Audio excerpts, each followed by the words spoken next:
नमस्कार. मी डॉक्टर जोशी, कोल्हापूरमधून. माझं डायलिसिस विभाग आहे.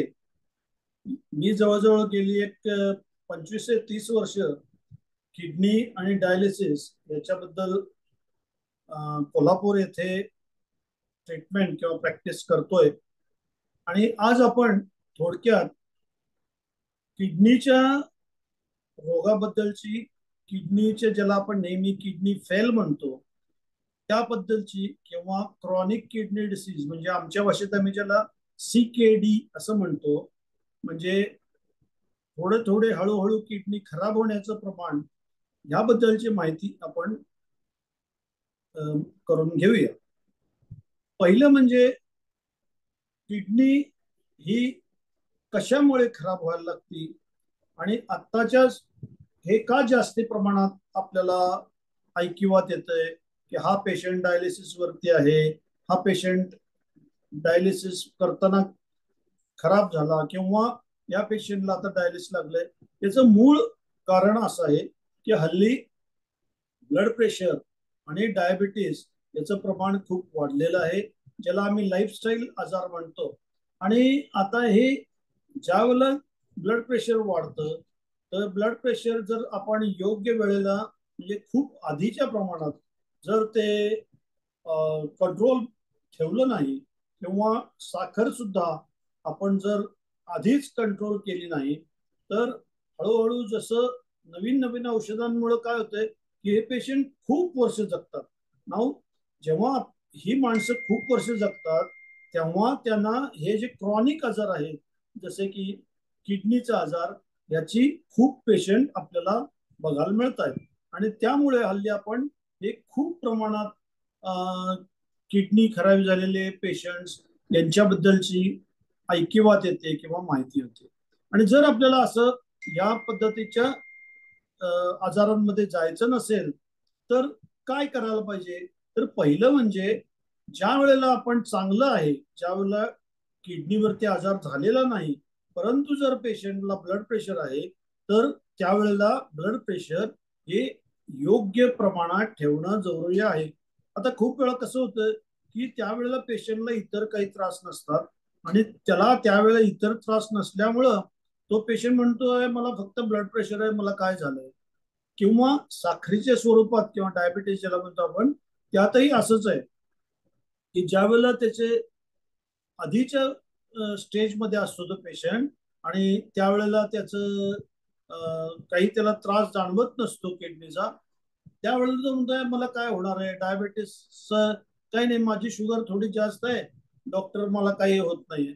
परंतु जसं आपण नेहमी म्हणतो की एखाद्या मी खूप वेळा पेशंटला उदाहरण देताना कच्चं मडकं पक्का मडकं सारखे उदाहरण देतो, की ज्या वेळेला मडकं कच्चं असतं त्याच वेळेला आपण त्याला प्रॉपर शेप देऊ शकतो, आकार देऊ शकतो.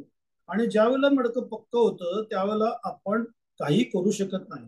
तसंच साखर आणि म्हणजे डायबिटीस किंवा ब्लड प्रेशर याचं ज्या वेळेला कमी प्रमाणात असतात किंवा अर्ली स्टेजमध्ये असतात, त्यावेळेला जर आपण नीट ठेवले नाही, तर ज्या वेळेला खराबी होते त्यावेळेला त्याच्याबद्दलचं ट्रीटमेंट, किंवा डॉक्टर आता मी इन्सुलिन घ्यायला तयार आहे, काही करायला तयार आहे, माझी शुगर नॉर्मल ठेवा, परंतु त्यावेळेला वेळ निघून गेलेली असते. आणि त्यासाठी आपण हे खूप महत्वाचं आहे की या रोगाबद्दलची माहिती करून घेतली पाहिजे. आता ज्यावेळेला आपण क्रॉनिक किडनी डिसीज किंवा CKD म्हणतो, याची जसं मी आता थोडक्यात सांगितलं की महत्वाचं कारण जे आता आपण बघतोय ते म्हणजे आपल्या देशात सुद्धा ब्लड प्रेशर आहे, दुसऱ्या नंबरला डायबिटीस आहे, तिसऱ्या नंबरला क्रॉनिक पायलोनेफ्रायटिस म्हणतो. क्रॉनिक पायलोनेफ्रायटिस म्हणजे बायकांना खूप वेळाला, थोड्या प्रमाणात पुरुषांना सुद्धा वारंवार लघवीची इन्फेक्शन, लघवीचा जंतू संसर्ग होतो. आणि हा जो लघवीचा जंतू संसर्ग असतो तो हळूहळू वरती पहिलं म्हणजे खाली लघवीच्या जागेला असतो, नंतर तो सिस्टायटिस किंवा लघवीच्या पिशवीला होतो, आणि मग तो वरती सरकत सरकत किडनीला जाऊ शकतो. आणि किडनीवरती ज्यावेळेला जंतू संसर्ग होतो त्यानंतर जरी तो बरा झाला तरी त्यावेळेला एक व्रण किंवा स्कारिंग तयार होतं. आणि असे जर वारंवार लघवी इन्फेक्शन होत गेले आणि जर लघवी इन्फेक्शन प्रॉपरली योग्य पद्धतीनं त्यांचं कल्चर वगैरे बघून आपण ट्रीटमेंट केली नाही तर सारखे व्रण होत होत जाऊन ती किडनी म्हणजे गुर्दा किंवा ज्याला आपण किडनी म्हणतो मराठीत मूत्रपिंड म्हणतो ते बारीक होत जातं आणि ते आकसत गेलं पण नंतर ते एकदा बारीक झालेलं किंवा आकसलेलं मूत्रपिंड जे असेल त्याला आपण काही करू शकत नाही. म्हणजे तिसऱ्या कारण म्हणजे क्रॉनिक पायलोनेफ्रायटिस हे किंवा वारंवार होणारे लघवीचा जंतू संसर्ग आणि हे जास्त करून बायकांच्यात होतं.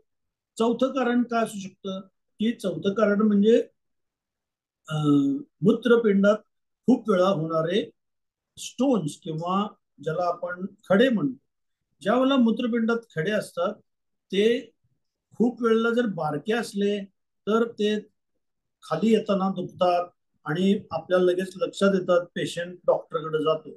परंतु काही काही वेळेला असं होतं की मूत्रपिंडातले खडे हे हलत नाहीत आणि तिथंच बसून राहिलेले असतात किंवा सॉरी जेव्हा आपले मूत्रपिंडातले खडे जरी काढले किंवा ऑपरेशन केलं किंवा निघाले तरी वारंवार होत जातात आणि त्याच्याकडं जर दुर्लक्ष केलं आणि हे खडे असेच आत राहिले त्यानंतर ते तिथं घट्ट होत गेले आणि मोठे खडे झाले तर त्याचा जसं बॅक प्रेशर किंवा किडनीवरती उलट प्रेशर येऊन त्याच्यावरच्या ज्या गाळण्या आहेत त्या म्हणजे आपल्या मूत्रपिंडातील त्या गाळण्या आहेत त्या खराब होतात आणि त्या खराब झाल्यानंतर मूत्रपिंड हे निकामी होतं.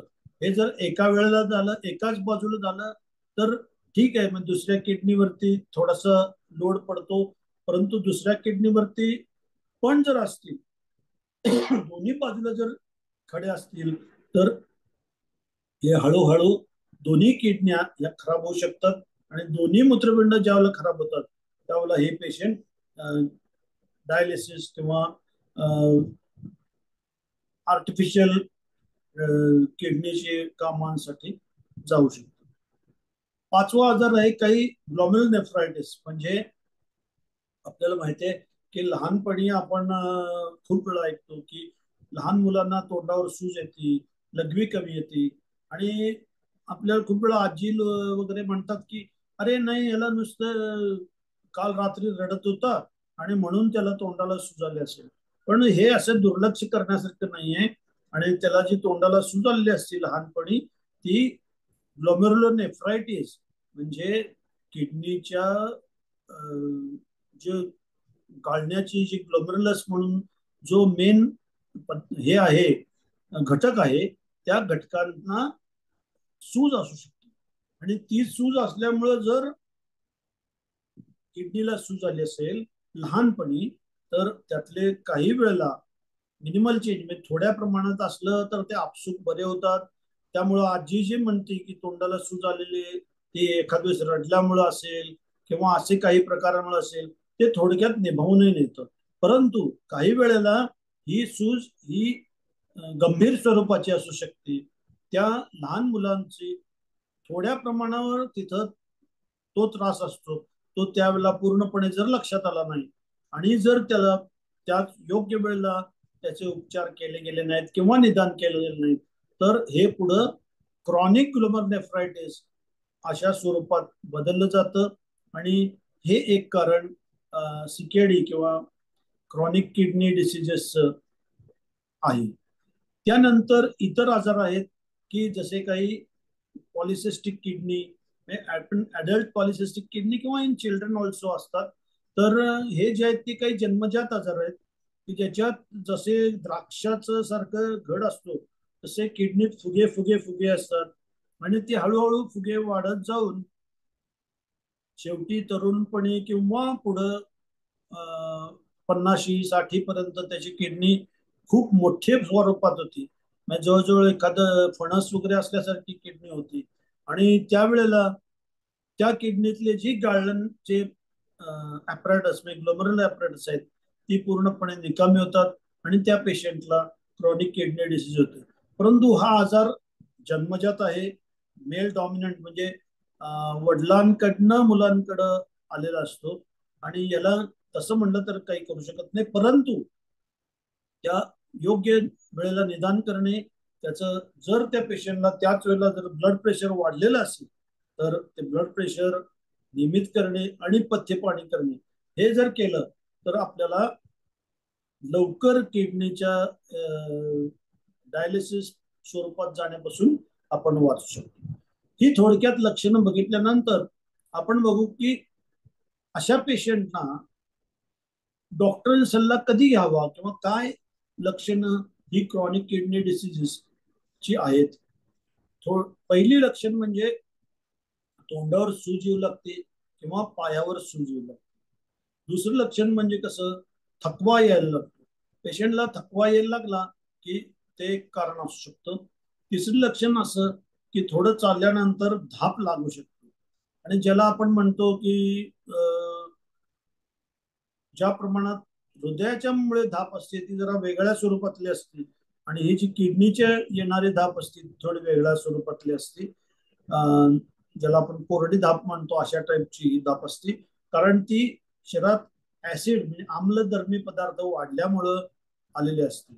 त्यानंतरचे पुढचे लक्षणं आहेत, जसं खराबी आणि वाढत वाढत जाते आणि शरीरातला जो उत्सर्जनचा घटक आहे तो म्हणजे युरिया आणि क्रियाटिनिन हे ज्याप्रमाणे बाहेर टाकण्याची क्रिया कमी कमी होत जाते आणि युरिया क्रियाटिनिन हे आणि इतर पदार्थ हे ज्या वेळेला शरीरात साठत साठत साठत जातात तसे त्यांचे इतर पुढचे लक्षणं वाढत वाढत वाढत जातात. जसे पुढं त्या पेशंटना खूप भूक मंदावते, घरात जरी फोडणी टाकली तरी यांना उलट्या व्हायला लागतात, हळूहळू तब्येत खराब व्हायला लागते, काहीच उत्साह नाहीसा होतो, स्नायू कमकुवत व्हायला लागतात आणि हळूहळू हळूहळू हे पेशंट खराब खराब खराब होत जातात. आता ह्याच्यात मला काही याद करणाऱ्या लागणाऱ्या चाचण्या कुठल्या आहेत की त्या म्हणजे लघवी. लघवीत तपासण्यात लघवीत प्रथिनं ज्या वेळेला ग्लोमरुलस किंवा ज्याला आपण मूत्रपिंडातील गाळण्या म्हणतो त्या गाळण्या जी त्यांची कपॅसिटी किंवा त्यांचं जी कपॅसिटी असते ती थोडी कमकुवत होती आणि त्यामुळं त्यांच्यातून प्रथिनं ही वाहून जायला लागतात. प्रथिनं वाहून जायला लागतात, त्यातनं पेशी वाहून जायला लागतात आणि त्यातनं लाल पेशीही वाहून जायला लागतात, जे नैसर्गिक स्वरूपात लघवीत आपल्याला प्रथिनं दिसत नाही किंवा लाल पेशी दिसत नाहीत किंवा पांढऱ्या पेशी दिसत नाहीत. ते ज्या वेळेला तपासणी दिसायला लागतं त्यावेळेला किडनीचा आजार काहीतरी गंभीर स्वरूप आहे हे आपण माहीत करून घेऊ शकतो. पुढचं काय तपासणी असते ते म्हणजे एचबी किंवा सीबीसी. त्या पेशंटचं एचबी हे कमी व्हायला लागतं, कारण आपल्याला माहिती आहे की नेहमी आपण किडनीकडे बघितलं की किडनी हा फक्त उत्सर्जनचा घटक ह्याच पद्धतीने आपण डोक्यात घेतो, पण किडनी हा उत्सर्जनचा घटक नाही आहे. जसं आपलं लिव्हर म्हणजे काळीज आहे तसं किडनीतून काही पदार्थ बनतात सुद्धा, जसे की एरिथ्रोपोएटिन, जसे की विटॅमिन D3 पर्यंत म्हणजे D2चं D3 कन्व्हर्जन, हे जे काही घटक किंवा ग्लुकोज निओग्लुकोजिनोसिस हे घटक खूप वेळा पेशंट का खूप वेळा डॉक्टरच्याही लक्षात आलेले नसतात आणि त्यावेळेला काय होतं की जरी आपण भरपूर पेशंटनी आयर्न घेतलेलं असलं, लो खनिज घेतलेलं असलं किंवा लो खनिजेच्या गोळ्या घेतलेल्या असल्या तरी त्याचं ॲनिमिया पंडुरोग कव्हर होत नाही, कारण किडनीतून लागणारा जो एक संप्रेरक आहे ज्याला आपण एरिथ्रोपॉयटिन म्हणतो ते नसतं आणि त्यामुळं या पेशंटना ॲनिमिया किंवा रक्त पंडुरोग ज्याला म्हणतो, रक्त कमी असतं, रक्ताचं आरबीसीचं प्रमाण कमी असतं. त्यानंतर काय असतं की यांच्यात नैसर्गिकरित्या जो उत्सर्जनचा घटक आहे जो युरिया आणि क्रियाटिन म्हणतो, तो युरिया आणि क्रियाटिनिन हे दोन्ही पदार्थ वाढलेले असतात. त्यांच्या शरीरातून ऍसिड्स बाहेर टाकले जात नाहीत आणि ऍसिड बाहेर न टाकल्यामुळे जसं मी मगाशी म्हणलं त्या पद्धतीने त्यांना ऍसिडोसिस किंवा धाप लागण्याचे प्रमाण येत असतं. त्यानंतर ह्या पेशंटचं किडनीचं जसं मी आता म्हणलं की व्हिटॅमिन D2 to D3 हे कन्व्हर्जन जे असतं हे जो असतो हे होऊ शकत नाही. आणि व्हिटॅमिन डी म्हणजे रादर व्हिटॅमिन D3 हे आपल्या शरीरात हाड आणि हाडांच्या बळकटीकरणासाठी आणि कॅल्शियम आणि फॉस्फरस नियमित करण्यासाठी जरुरी असते. त्यामुळे या पेशंटचं शरीरातलं कॅल्शियम कमी असतं आणि फॉस्फरस वाढत जातं. त्याचप्रमाणे काही विशिष्ट घटक जसे आपण पोटॅशियम म्हणतो हेही वाढत जातात. आणि त्यामुळं हे पेशंटने निदान करताना ह्या काही टेस्ट केल्यावरती आपल्याला माहीत पडते. आता याची ट्रीटमेंट आहे, याची ट्रीटमेंट ज्या पद्धतीनं त्याला किडनीचा रोग झाला असेल त्याची ट्रीटमेंट हीच किडनीची ट्रीटमेंट आहे. किडनीची वेगळी स्वरूपातली अशी खास ट्रीटमेंट काही नसते.